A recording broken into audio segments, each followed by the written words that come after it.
Assalamualaikum warahmatullahi wabarakatuh. Perkenalkan, nama saya Rizka Indra Purnomo dari kelas MJ403. Di sini saya ingin mempresentasikan jawaban UTS semester genap tahun ajaran 2023-2024 mata kuliah Perekonomian Indonesia. Untuk soal UTS-nya sendiri adalah Indonesia harus menghindari terjadinya middle income trap. Middle income trap merupakan suatu keadaan ketika negara berhasil mencapai tingkat pendapatan menengah, tetapi tidak dapat keluar dari tingkatan tersebut untuk menjadi negara maju.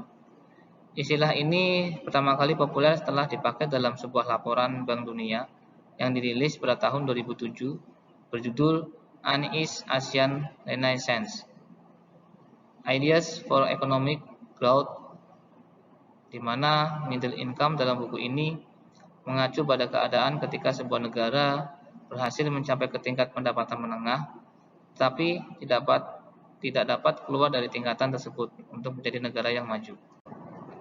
Dan di sini saya akan memberikan pendapat atau perspektif secara komprehensif apa yang harus dilakukan pemerintah Indonesia dari aspek kebijakan fiskal, kebijakan moneter, kebijakan utang luar negeri, agar Indonesia tidak berada pada kondisi middle income trap ini. Dari kebijakan fiskal, untuk menghindari middle income trap, menurut pendapat saya, pemerintah Indonesia perlu mengambil langkah kebijakan fiskal yang komprehensif. Berikut beberapa pendapat saya yang bisa menjadi pertimbangan dari aspek kebijakan fiskal. Dari investasi infrastruktur, infrastruktur yang baik merupakan fondasi untuk pertumbuhan ekonomi yang berkelanjutan. Dengan mengalokasikan dana secara efisien untuk pembangunan infrastruktur guna mendukung pertumbuhan ekonomi jangka panjang, seperti jaringan transportasi, telekomunikasi, dan lain-lain. Dari pendidikan dan keterampilan, investasi di bidang pendidikan dan keterampilan sangat penting untuk meningkatkan produktivitas dan daya saing ekonomi. Pemerintah dapat memberikan insentif fiskal bagi perusahaan yang berinvestasi dalam pelatihan karyawan dan memperbaiki sistem pendidikan untuk memastikan lulusan memiliki keterampilan sesuai dengan kebutuhan pasar. Kemudian meningkatkan produktivitas. Untuk meningkatkan produktivitas, pemerintah mendorong inovasi dan teknologi dengan memberikan insentif fiskal bagi riset dan pengembangan dan memperbaiki iklim investasi untuk mendorong investasi swasta di industri berbasis teknologi tinggi. Pemerintah perlu menggunakan kebijakan fiskal untuk merangsang pertumbuhan ekonomi yang berkelanjutan dan meningkatkan daya saing. Ini termasuk investasi dalam infrastruktur dan pendidikan untuk meningkatkan produktivitas dan kualitas sumber daya manusia. Selain itu, membangun sektor industri dan mendorong inovasi, riset, dan pengembangan juga penting, tetapi dengan tetap pemerintah memastikan keberlanjutan fiskal dengan mengelola defisit anggaran secara bijaksana dan memperhatikan stabilitas keuangan jangka panjang. Dan berikut dari kebijakan moneter. Dari aspek kebijakan moneter, pemerintah harus menerapkan kebijakan moneter yang bijaksana dan efektif untuk menghindari middle income trap. Berikut pendapat saya yang mungkin bisa dipertimbangkan untuk menghindari middle income trap dari aspek kebijakan moneter. Yang pertama, ketegasan dalam pengendalian inflasi. Inflasi tinggi dapat merugikan pertumbuhan ekonomi dan daya beli masyarakat. Bank Indonesia selaku otoriter moneter harus mengambil langkah-langkah untuk menjaga inflasi tetap dalam kisaran target, baik melalui kebijakan suku bunga maupun instrumen moneter lainnya. Kemudian peningkatan keterbukaan dan transparansi. Transparansi dalam kebijakan moneter sangatlah penting karena untuk membangun kepercayaan pasar dan investor.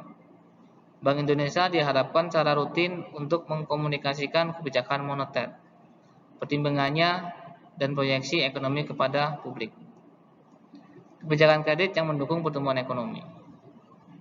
Akses yang memadai untuk kredit merupakan faktor penting pendorong pertumbuhan sektor swasta. Bank Indonesia bisa bekerjasama dengan lembaga keuangan untuk memastikan ketersediaan kredit yang cukup untuk sektor-sektor produktif, termasuk usaha kecil dan menengah. Bank Indonesia harus menjaga stabilitas makroekonomi melalui kebijakan moneter yang cerdas. Ini termasuk pengendalian inflasi dalam kisaran target yang ditetapkan, memastikan likuiditas yang memadai di pasar keuangan, dan mendukung pertumbuhan kredit yang sehat. Transparansi dan komunikasi yang efektif dari kebijakan moneter sangat penting untuk membangun kepercayaan pasar dan investor. Dan berikut dari aspek kebijakan utang luar negeri. Untuk mengelola utang luar negeri dan menghindari middle income trap, pemerintah Indonesia perlu hati-hati dalam mengambil langkah-langkah dalam mengambil kebijakan utang. Berikut pendapat dari saya agar Indonesia terhindar dari middle income trap dari aspek kebijakan utang luar negeri. Transparansi dan akuntabilitas. Pemerintah harus memastikan transparansi dan akuntabilitas dalam pengelolaan utang luar negeri, seperti menyediakan informasi yang jelas kepada publik tentang sumber, penggunaan, dan tingkat risiko utang, dan memastikan dana yang dipinjamkan digunakan secara efisien dan efektif. Kemudian, evaluasi proyek dan investasi. Sebelum mengambil utang, pemerintah diharapkan melakukan evaluasi yang cermat terhadap proyek-proyek dan investasi yang akan didanai dengan utang tersebut. Proyek-proyek tersebut harus berpotensi memberikan dampak positif yang signifikan terhadap pertumbuhan ekonomi.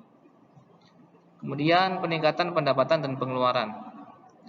Pemerintah harus memastikan pendapatan pengeluaran seimbang untuk menghindari akumulasi utang yang tidak terkendali. Hal ini bisa dilakukan dengan meningkatkan pendapatan melalui perluasan basis pajak dan meningkatkan kepatuhan pajak serta mengelola pengeluaran secara efisien dan fokus pada prioritas-prioritas bangunan yang mendukung pertumbuhan ekonomi. Penggunaan utang luar negeri harus dikelola dengan hati-hati untuk meminimalkan risiko keuangan dan ekonomi. Utang dapat digunakan untuk membiayai investasi produktif yang dapat meningkatkan pertumbuhan ekonomi jangka panjang, tetapi harus diimbangi dengan kebijakan yang memastikan keberlanjutan utang termasuk diversifikasi sumber pendanaan dan pengelolaan risiko valuta asing. Dengan mengintegrasikan kebijakan fiskal yang pro pertumbuhan, kebijakan moneter yang stabil, dan manajemen utang luar negeri yang bijaksana, diharapkan pemerintah Indonesia dapat meminimalkan risiko middle income trap dan menciptakan kondisi yang mendukung pertumbuhan ekonomi yang berkelanjutan dan inklusif. Sekian pendapat dari saya untuk Indonesia terhindar dari middle income trap. Kurang lebihnya saya mohon maaf. Wabillahi taufiq wal hidayah. Wassalamualaikum warahmatullahi wabarakatuh.